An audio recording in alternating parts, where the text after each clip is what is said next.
So we're here today with Tom Casey from the Free Huntington Library, and we're excited to be here in this wonderful library that's been here for quite a long time. And Tom's going to give us a little bit of history about it.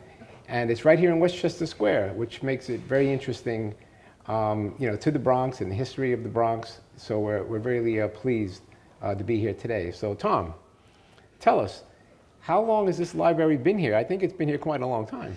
Yes, it has, Joe. Matter of fact, I like to say it really started as a love story.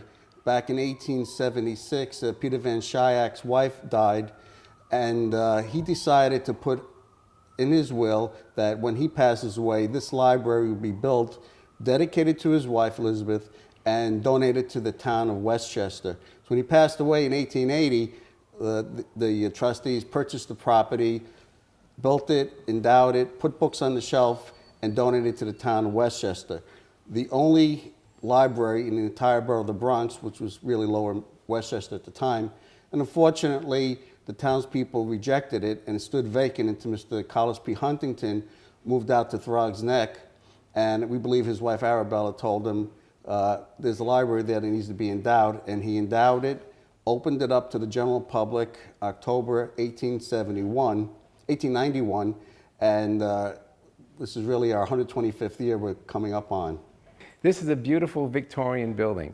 I'm just curious, has anyone ever approached you to do a movie shoot here? Yes, the architectural interest there, the beautiful high ceilings, the woodwork, but we had the Boardwalk Empire film here. They actually did 3 shoots, 2 over in the 1930 building, and 1 long scene in the 2 scenes here at the Landmark building. This room was actually set up as a museum, and there were bookshelves here. We've taken them out and restored it, and we filmed the Stony Point Museum here, and then outside in the main room, Bobby Cavanale introduced to the townspeople, I guess it was supposed to be upstate New York, that the town was now going to be under the command of the mob. They're going to pay them $200 to keep their mouths shut about the pollution, and that they're going to sign up. It's called, that scene is called Keep on Sheriffin', and it's available on YouTube, and I'll link to our webpage, it's there. I think we're seeing a lot of improvements in the area. It's obviously evident from what's happening with the retailers.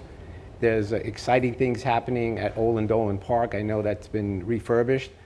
What plans do we have for the future of this library as you see it?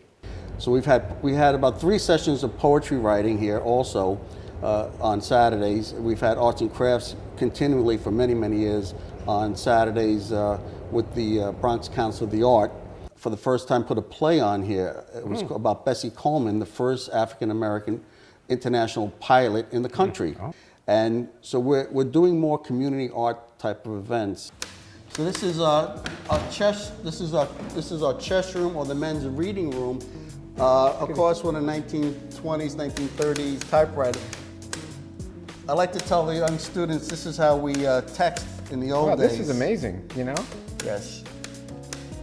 In this exhibit room, we have a grandfather clock. That's a Tiffany grandfather clock. And what we have out here, this is the architectural renderings of SLO Architecture, who have quite a beautiful ideas on how to open up the side part of the building so people can have access into this room to make it handicap accessible. People always ask about the balcony up above. What is that? Well, our caretaker lives up there. In the past, not only the caretaker, but the librarian used to live there. And this would be a spot for the librarian, in case you had to attend to some personal things, could pop out onto that balcony and keep an eye on, what's going on at the library.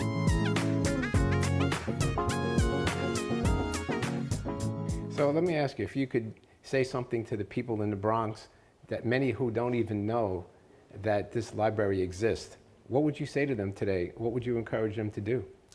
Well, one of the things, you have to always check our internet access, our webpage, huntingtonfreelibrary.org. Pay attention to some of the events, read the Bronx Times Reporter, Facebook. We're going to open up on Facebook. And come out anytime we have open house New York, the fair at the square, other events, to come out, take a look at what we're doing here. follow the internet and see what you want to make of the community. We're always looking for ideas from the community.